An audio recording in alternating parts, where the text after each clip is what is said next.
Convos with Kim, and I got me some chai here today. But something that I really just wanted to talk about, and I'm trying to be more consistent with making videos, and not so much making videos, but sharing things with you guys when it comes to me. So if it's a thought or if it's something that, the Holy Spirit is like, you need to share this, you need to, don't withhold this.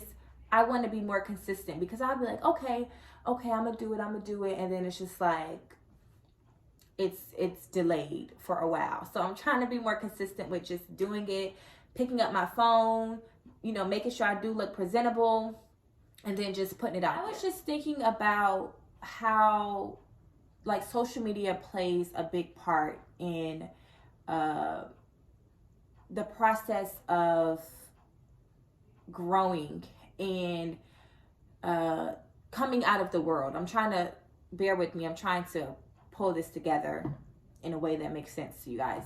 I know for me, let me just use myself as an example.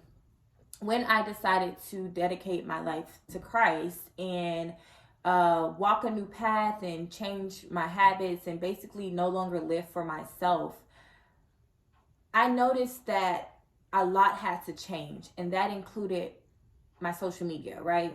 So people sometimes don't think that, oh, it's no big deal. It's just social media. You can scroll by it. You can do whatever. And I don't think we realize we have more power than we do when it comes to social media.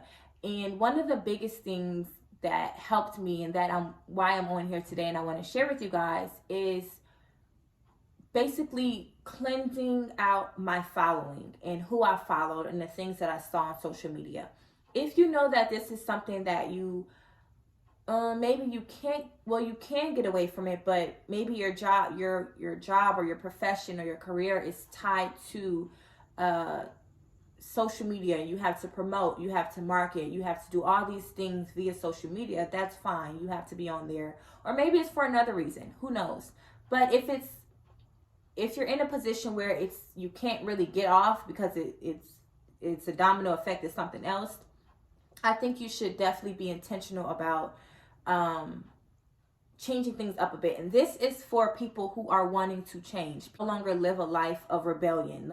My biggest thing that helped me was going through my following and really unfollowing people who had content that just didn't align with what God has spoken to me and what my journey looks like and what I want my journey to look like, rather. And it was people, who I had been following. I had my Instagram for years, like since high school.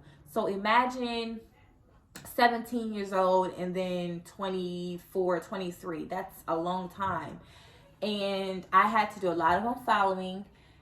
And I was like, okay, I'm going to have people DMing me, messaging me. Then I was like, girl, nobody think about I was like, ain't nobody think about you. They're not even gonna know you unfollowed them. But I really was thinking about that, and I'm sure you may be too. Like, oh my gosh, you're gonna contact me. Why are you unfollowing me? Unfollow me. But at the end of the day, it's about what works for you and what helps you. And I know that for me, anything, I don't care how small it may be. I don't care how, whatever minute it may be. If it helps me to grow and to flourish, it helps me in my Christian walk, I'm going to do it. And for me, that was editing, not editing, but really just being more intentional about who I followed on social media. So again, I've unfollowed people, and I'm not sure, don't quote me on this, but I think that can kind of switch up your algorithm. So if you're following more, Christian influencers, you're following pastors, you're following people who have positive, uplifting messages and content on their page, that can switch your algorithm up. So it doesn't make going on social media such like a holding of your breath, because it's like, oh God, I don't want to see this, I don't want to see, whatever.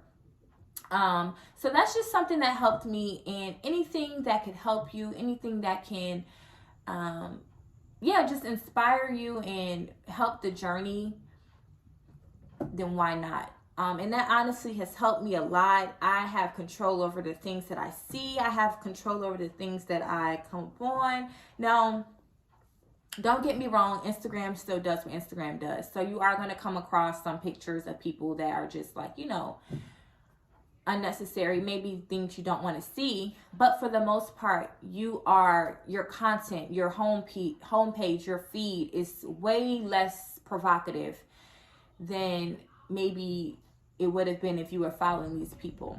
So that's just a tip for those of you going into this new year, who may still are using social media. This also goes for Facebook, Twitter, TikTok, whatever you're using.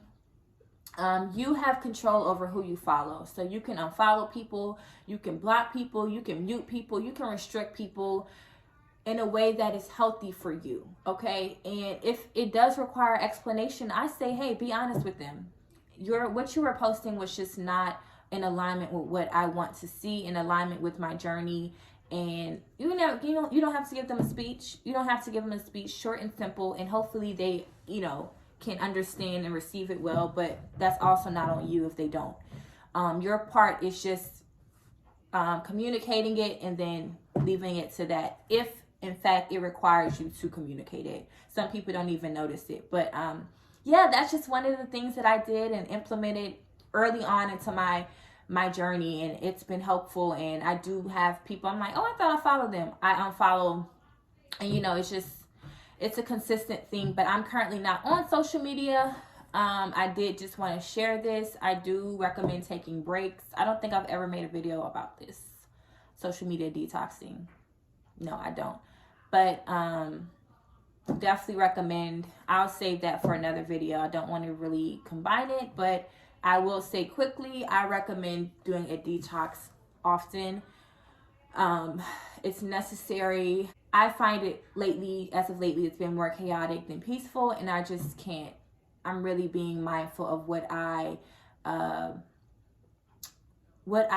open myself up to. So yeah, that's all I wanted to share with you guys. Take control over your social medias. Don't let it take control over you. Be intentional about, what you look at on there. You think it may be nothing, but your eyes are the portal to your soul. Remember that. Your eyes are the portal to your soul. So what you're taking in, what you're listening to, what you're hearing also, it impacts it. It impacts you way more than you think it does. And that stuff kind of sits on our mind, and you find yourself thinking about it throughout the day, and it's like, that's not by coincidence. So thank you guys for watching. Stay tuned for my next video, and I hope you have an awesome day or night or whenever you watch this.